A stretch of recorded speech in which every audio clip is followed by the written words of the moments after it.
साथियों नमस्कार। एक बार फिर से एक नई जानकारी के साथ स्वागत है आपका हमारे चैनल वाणिज्य गुरु में। आज हम आयकर गणना पत्रक किस तरह से तैयार करेंगे, इसकी पूरी जानकारी आपको एकदम ही साधारण और सरल शब्दों में समझाएंगे। ये पूरा वीडियो आपके लिए काफी उपयोगी है, इसलिए वीडियो को अंत तक जरूर देखें। और अगर अभी तक आपने चैनल को सब्सक्राइब नहीं किया है तो ऐसे और यूजफुल कंटेंट के लिए चैनल को सब्सक्राइब कर लीजिए, बेल नोटिफिकेशन को ऑन कर। चलिए वीडियो शुरू करते हैं। सबसे पहले गणना पत्र के ऊपर भाग में कर्मचारी अपना नाम, पद, कर्मचारी कोड, प्रान नंबर और पैन कार्ड का जो नंबर है वो दर्ज करेंगे और उसके साथ ही अपने कार्यालय का नाम और पता भी लिख लेंगे। इसके बाद अगला स्टेप हमारा होता है जिसमें आपको सकल वेतन लिखना होता है। ये सकल वेतन आप महंगाई भत्ता और अन्य जो भत्ते हैं उन सबको जोड़कर जो एनपीएस की राशि होती है सबके साथ आप यहाँ पर इसे जो ग्रॉस सैलरी निकलती है वो आप दिखाएंगे। अब ये ग्रॉस सैलरी आप किस तरह से जानेंगे, इसके बारे में इसी वीडियो में हम आपको आगे विस्तार से बताएंगे कि आप अपने साल भर की सैलरी ई कोर्स के माध्यम से किस तरह से देख सकते हैं और जान सकते हैं। यहाँ आपको सकल वेतन अपना लिखना है। ग्रॉस सैलरी लिखने के बाद पहला पॉइंट आता है जहाँ आपको गृह भाड़ा भत्ता माइनस करना होता है। अगर ये गृह भाड़ा भत्ता की आपको रसीद मिलती है, मकान भाड़े की आपको रसीद मिलती है, तो उस केस में आप इसका लाभ ले सकते हैं। इसमें पहला है वास्तविक गृह भाड़ा भत्ता, दूसरा है वेतन के 10% से अधिक अदा किया गया किराया और तीसरा है वेतन का 40% उपरोक्त गणना में जो कम हो उस पर छूट प्राप्त होगा। वह है अन्य भत्ते, जैसे कि जो ट्राइबल एरिया में पोस्टेड हैं उनके लिए यहाँ पर ट्राइबल अलाउंस मिलता है, तो उस ट्राइबल अलाउंस की राशि जो है वो यहाँ हम दिखाएंगे। इसके बाद सा जो है सा पॉइंट सबके लिए एक समान होगा। ये मानक कटौती है, स्टैंडर्ड डिडक्शन, जो 50,000 रुपए का लाभ आपको कटौती के रूप में प्राप्त होगा। और द है वृत्ति कर प्रोफेशनल टैक्स, अगर नहीं है तो उस पॉइंट को आप डेस कर देंगे। इस तरह से आपको अ ब स द चारों का योग कर लेना है और चारों का योग करने के बाद जो टोटल आएगा उस टोटल को आप अपनी ग्रॉस सैलरी से माइनस कर देंगे। जो सेकेंड अपना पॉइंट है वेतन से कुल आय, तो 1 - 2, तो जो पहला है सकल वेतन जो हमने लिखा है उसमें से जो ऊपर दिया हुआ है घटाने वाला आइटम, वो घटाने के बाद वेतन से कुल आय आपका निकल जाएगा। इसके बाद तीसरा है गृह संपत्ति से आय। अगर कोई अन्य आय है तो उन आय को आपको इसमें जोड़ते जाना है। गृह संपत्ति से आय स्वीकृत व्यय घटाकर क्या क्या घटाना है, सुधार कार्य हेतु 30% मानक कटौती, और अगर आपने होम लोन लिया हुआ है तो होम लोन पर देय ब्याज की पूरी राशि यहाँ आपको माइनस करनी है। ध्यान रखिएगा होम लोन में मूलधन माइनस नहीं होगा। यहाँ जो ब्याज आप पटाते हैं होम लोन का, साल भर का पूरा ब्याज आप यहाँ पर दिखाएंगे। तो इस तरह से गृह संपत्ति से कुल आय आपकी आ जाएगी। और इसके बाद है अन्य स्रोतों से आय। अन्य स्रोतों से आय में विभिन्न निवेश से प्राप्त ब्याज राशि, परीक्षा, अन्य पारिश्रमिक, कमीशन की राशि, शिक्षण शुल्क, फीस प्रतिपूर्ति, ओवर टाइम भत्ता।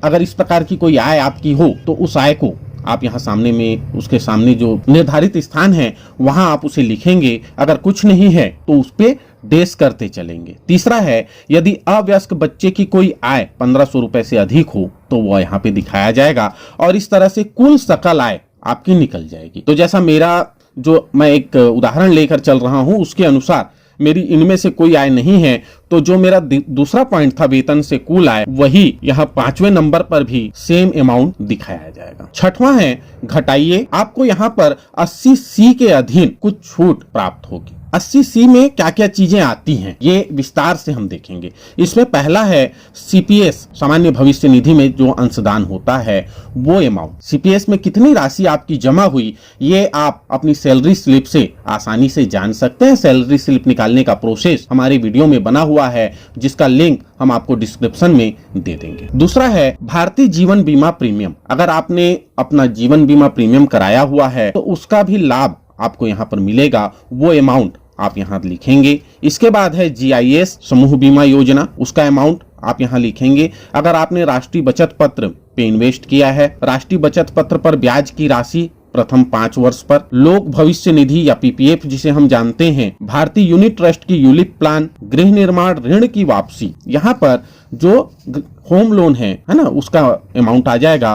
फिर ट्यूशन फीस, बच्चों की जो ट्यूशन फीस होती है, स्कूल फीस जो होती है उसमें केवल ट्यूशन फीस, वो भी केवल प्रथम 2 बच्चों के लिए जो होगा वो यहाँ मान्य होगा। इसके अलावा टैक्स सेविंग म्यूचुअल फंड में अगर आपने निवेश किया है, जीवन पेंशन सुरक्षा पॉलिसी में 80cc के तहत आपने निवेश किया है, या बैंक डाकघर में स्थायी जमा FDR है आपकी, तो वो, और सुकन्या समृद्धि में अगर आपने पैसे जमा किए हैं तो उस अमाउंट को भी यहां पर लिखेंगे। आपको याद ये रखना है, ध्यान ये रखना है कि अमाउंट आप चाहे कितना भी निवेश कर लें, इसमें आपको छूट अधिकतम 1,50,000 रुपए तक की ही प्राप्त होगी। 1,50,000 रुपए तक का ही लाभ आप 80cc के तहत ले सकते। सेकेंड पेज में फिर ए में है धारा 80C और 80CCC के अधीन छूट योग्य राशि। जो हमने पिछले पेज में नोट किया है वही अमाउंट, अधिकतम 1.5 लाख रुपए तक की राशि यहां हमें दिखानी है। इसके बाद बी, धारा 80CCD1B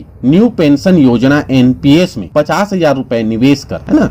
अगर आप अपने से NPS अकाउंट में और पैसे इन्वेस्ट करते हैं, जो सैलरी से कटी हुई राशि है उसके अलावा अतिरिक्त अगर आप अपना पैसा स्वयं से इन्वेस्ट करना चाहते हैं NPS के सेकेंड टियर में, तो उसका 50,000 रुपए तक का लाभ आप यहां ले सकते हैं। सी है धारा 80CCD2 न्यू पेंशन योजना NPS में नियोक्ता अंशदान पर दिए।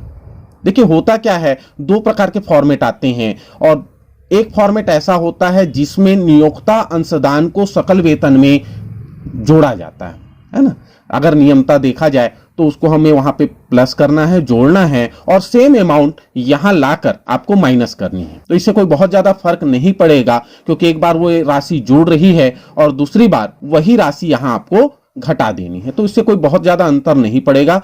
आप चाहें तो वो प्रोसेस आप यहां पर कर सकते हैं। इसके बाद डी है चिकित्सा बीमा प्रीमियम। अगर आपने चिकित्सा बीमा प्रीमियम का लाभ लिया हुआ है तो वो अमाउंट यहां पर आएगा। आश्रित विकलांग को चिकित्सा पर खर्च अधिकतम 75,000 रुपए तक, और गहन विकलांगता की स्थिति में 1.25 लाख रुपए तक ये छूट आपको मिलेगी, लेकिन इसके लिए आपको चिकित्सा प्रमाण पत्र संलग्न करना पड़ेगा। एफ है शिक्षा ऋण पर ब्याज की कटौती। अगर आपने एजुकेशन लोन लिया हुआ है तो उसके ब्याज की राशि इनकम टैक्स पे आपको उसकी छूट प्राप्त होगी। इसके बाद जी है प्रधानमंत्री राष्ट्रीय सहायता कोष और अन्य दान 50% या 100% नियमानुसार जो होगा, है ना।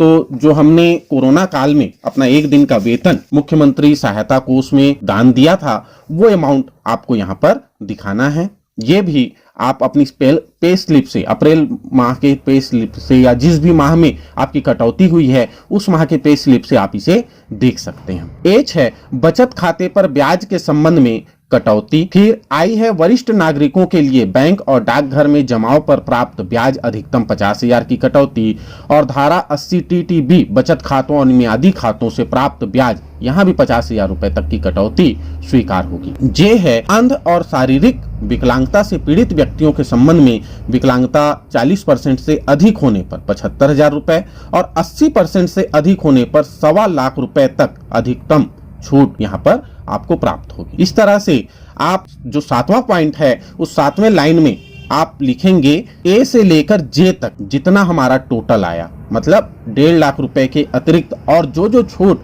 आपको मिल रही है उन सब का योग कर लेंगे और उसे 7वें नंबर वाले लाइन में आपको दिखाना है। अब क्या करना है, कुल सकल आय। तो उस कुल सकल आय से आपको कर योग्य आय निकालने के लिए अभी जो आपने टोटल किया उस टोटल को माइनस करना पड़ेगा। जो हमने 7वां पॉइंट यहाँ पर नोट किया है उस अमाउंट को आपको कुल कर योग्य आय से माइनस करना होगा, और इस तरह से कर योग्य आय आपकी निकल जाएगी। कर योग्य आय निकालने के बाद अब आप यहाँ देखेंगे कि जो दरें हैं उसके अनुसार 2.5 लाख रुपए तक तो कर मुक्त है, उस पे कोई ब्याज आपको नहीं देना पड़ेगा। तो इस कर योग्य आय में से सबसे पहले आप 2.5 लाख रुपए माइनस कर दीजिए। 2.5 लाख रुपए माइनस करने के बाद जो अतिरिक्त राशि होगी उस अतिरिक्त राशि में अब आप देखिए कि आप कहां पहुंच रहे हैं। अगर वो 2.5 लाख से 5 लाख रुपए तक है तो 5%, 5 लाख से 7.5 लाख रुपए तक है तो 10%, और 7.5 लाख से, है ना, जो भी दिया हुआ है उसके अनुसार, उस दर के अनुसार आप टैक्स यहाँ निकालेंगे। टैक्स निकालने के बाद वो कुल आयकर की राशि होगी। कुल आयकर की राशि में अब आपको एक छूट और मिलने वाली है। अगर आपका कर योग्य आय 5 लाख रुपए से कम हो तो ऐसी स्थिति में आपको 12,500 रुपए की छूट और प्राप्त हो, और वो 12,500 रुपए की छूट आप माइनस करेंगे, और माइनस करने के बाद अगर यहाँ पर कोई अमाउंट नहीं बचता है तो आपको देय आयकर की राशि को नील करना है, और अगर कोई अमाउंट बचता है तो उस राशि को आप यहाँ दिखाएंगे। अगर 5 लाख रुपए से अधिक हो गया आपका कर योग्य आय, चाहे 5 लाख रुपए 1 रुपए हो, तो ये 12,500 रुपए की जो छूट आपको मिल रही है, ये छूट आपको प्राप्त नहीं होगी। और उस केस में आप स्वास्थ्य और शिक्षा अधिभार का 4% है ना जोड़कर कुल देय आयकर निकालेंगे, और फिर जितनी राशि आगे आपको दिखाई दे रही है वो सारी राशियां आपको यहाँ पर फिल करनी होंगी। अगर आपने कोई अग्रिम कटौती कराई है अपने सैलरी से टैक्स के, तो किस माह तक हो चुका है, कितनी राशि काटी गई है, वो आप माइनस कर देंगे, और उसके बाद शेष आयकर की राशि निकल जाएगी जिसका इस महीने के वेतन से कटौती होना। तो इस तरह से आप अपना दिनांक भरकर और आयकरदाता अपना हस्ताक्षर करके इसे प्रमाणित कर देंगे, और एक पावती करा लेंगे, है ना, जहां भी आप जमा करेंगे वहां से आप एक पावती ले लेंगे। अब हम देखते हैं कि आप अपनी कुल सकल जो वेतन की राशि है वो राशि आप किस तरह से ज्ञात कर सकते हैं। आपके डीडीओ से आपको ये पूरी जानकारी एक साथ एक मुश्त मिल जाती है तो बहुत अच्छी बात है। आपके डीडीओ से आप वो सारी जानकारी पूरा सकल वेतन का निकलवा लीजिए, कितना वेतन वहां पे आपका बना, कितनी कटौती हुई, सारा डिटेल आपको मिल जाएगा। अगर किसी कारणवश आपको वो राशि में नहीं मिल पाती है तो भी घबराने की कोई चिंता करने की बात नहीं है। आप ई कोर्स में जाकर एम्प्लॉय कॉर्नर से अपना मंथली पे स्लिप निकाल सकते हैं, और 12 महीने का आप हिसाब लगा लीजिए, 12 महीने का हिसाब लगाकर उसका टोटल कर लीजिए, और टोटल करके फिर आप अपना ग्रॉस सैलरी पता कर सकते हैं। इसका पूरा प्रोसेस हमारे वीडियो में आपको मिल जाएगा।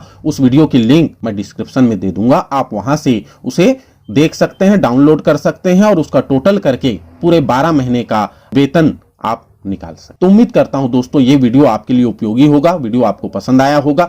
वीडियो आपको कैसा लगा कमेंट करके जरूर बताइए। अगर वीडियो अच्छा लगा तो अपने दोस्तों को शेयर कीजिए, और अगर अभी तक आपने चैनल को सब्सक्राइब नहीं किया है तो ऐसे और यूजफुल वीडियो के लिए चैनल को सब्सक्राइब कर लीजिए। आज के वीडियो में इतना ही, मिलते हैं अपने किसी नए वीडियो में एक नई जानकारी के साथ। तब तक के लिए धन्यवाद। जय हिंद, जय भारत।